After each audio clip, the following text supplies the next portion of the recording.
All of us are created for love. I firmly believe this. Whether we're religious or not, love is a big part of our lives. And we all receive and give it in different ways. And that's pretty cool. That's what I love about humans. We're just so very different in what we do. Well, back in 1992, Dr. Gary Chapman brought out his book, The 5 Love Languages, and it really changed the way a lot of couples were viewing their marriage. And when he brought out the one for kids, how they view their relationship with their children. I was in teachers college when I first read The 5 Love Languages of Children, and it was just something that really grabbed hold of me, and it made sense. It was like, oh, yeah, this is actually something that I should be doing, and I have made it a point in every group or every classroom that I've been in, even though it takes that time and that effort to work out the love language of, let's say, 20 plus children, I have done it because I feel that it's important that I show the children in my care within my time how they receive love. And so that's what I want to do today is I want to look at the 5 love languages of children and why we should know them for our own children and how we can show love to them.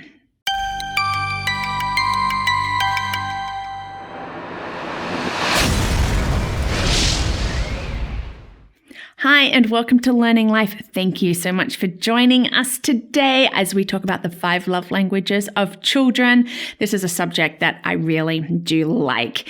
And hey, if you like these videos, why not like, subscribe, send us a comment. I really love getting feedback from people, or perhaps give us a thumbs up. All of this is so helpful. Well, do you know what's helpful? Knowing the 5 love languages of children. Children, they keep us on our toes. They are quiet, they are creative, they are introverted, extroverted, genius, they are deep thinkers, they are hands-on and getting into everything. They are sitting there just obeying.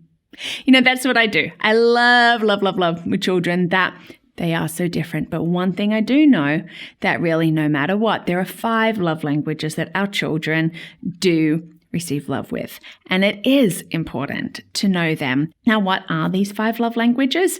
You probably know them, but let's go over them. Words of affirmation, acts of service, quality time, gifts, and physical touch. So our words of affirmation, that encouragement, that praise, those compliments, all things that are spoken. Our acts of service, doing something for our children in a way that is meaningful to them. Not just, hey, I'm doing this for you. Look at me, I've given you an act of service. No, it needs to be meaningful to them. Quality time. That one-on-one, that being together, which is so important, that undivided attention. Gifts. Just little unexpected gifts just because, you know what, I love you. And here they are, little things that are meaningful to them. And then physical touch. The hugs, the kisses, the pats on the backs, the snuggles. These are our 5 love languages. As I said, I have worked with many children over the years, and I do make it a point of knowing what their love language is so that I can really be speaking into them. Whether in the classroom or another group, I do think it's important. Now, working it out for children really depends on the age. Smaller children, it's sort of going to flip-flop and float through all of them, and we don't really know what they are. About the preschool 5-6 age, they are really sort of starting to develop them, and maybe we can narrow down for them, but it's about the age of 8 that children sort of settle into their main love language. Now, if you have a child 8 or older, there are quizzes online that you can do, but really it comes down to a lot of trial and error, that, I'll try this. I'm not getting the reaction that I thought. That's fine. I'll try something else. It might be a different love language. Now, we seem to feel like that we know our girls. Actually, for most of their life, they seem to have been these 2 love languages. Our girls are 5.5 now. And Soraya, it is about physical touch. She loves the snuggles and the cuddles. And this is probably why she still just wants me to lie next to her while she is falling asleep, and why I often find her in bed with me at night, like squished right up against me, because as she says, she loves me too much for me to sleep without her. Kira, she is very much our quality time. She wants you to play the Wii with her, for you to ride bikes with her, to just take her on errands. She really likes that connection time.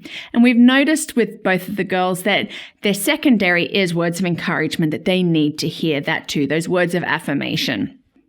And now we've noticed when they both start acting out, it's like, oh, okay, quick, let's give Soraya some snuggles. Let's give her that time. Just hold her close.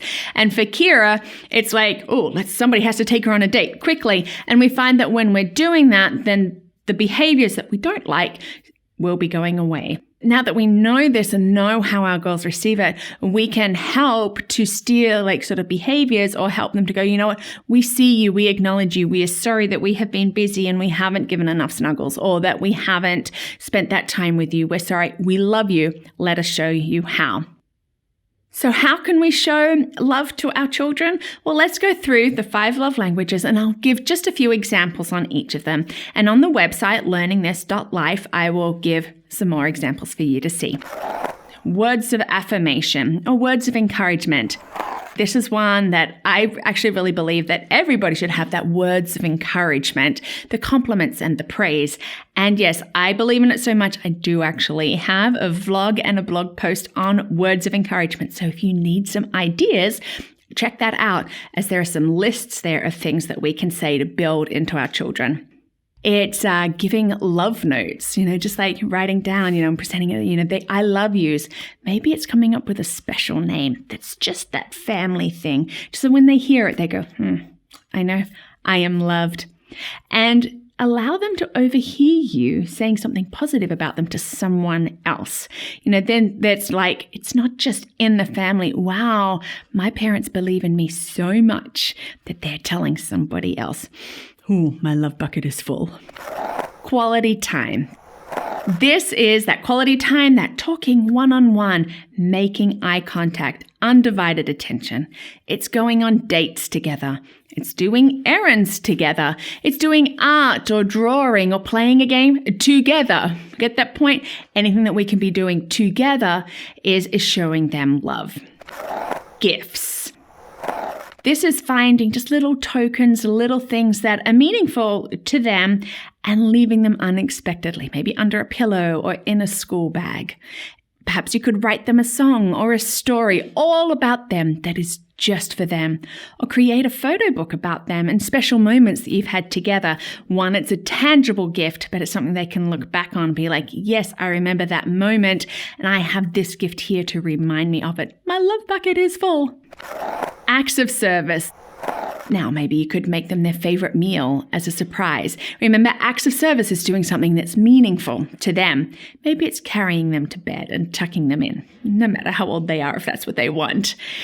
Maybe you could pick one of their chores and do one of their chores for them. And in that saying, hey, I am going to put away your laundry today because I love you. Maybe it's mending a broken toy or a rip in a shirt or a dress. Another way of saying, I love you. Now, physical touch.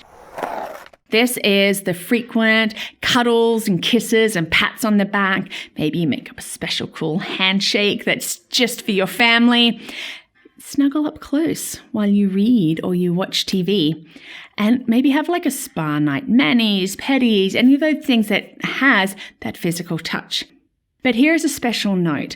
Boys can have physical touch as a love language too. And so often we can dismiss and go, oh, well, you know what? They're boys. They don't need all those cuddles. Guess what? They probably do. And so please, if you feel that you have a son that their love language is physical touch, make sure that they are receiving it.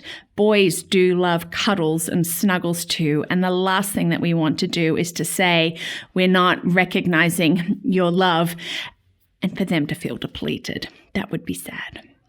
It's really important for all of our children that they know that they are loved.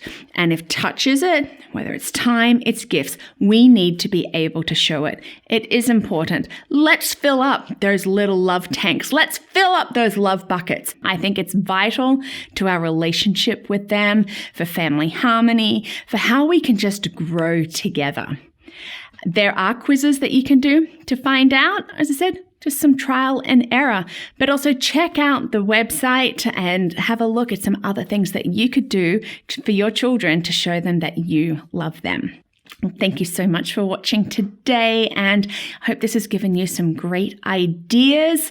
Remember, there are some quizzes that you can do to try and help find out even your own love language if you don't know, but your children. And I hope that this is something that can draw you closer together as you work out best how to show love to each other. And if you like these videos, you love them, and you want to be part of our community, you could join us as a champion through Patreon. And just thank you for all your words of encouragement about these videos and what they have meant to you. That means so much to me. Thank you.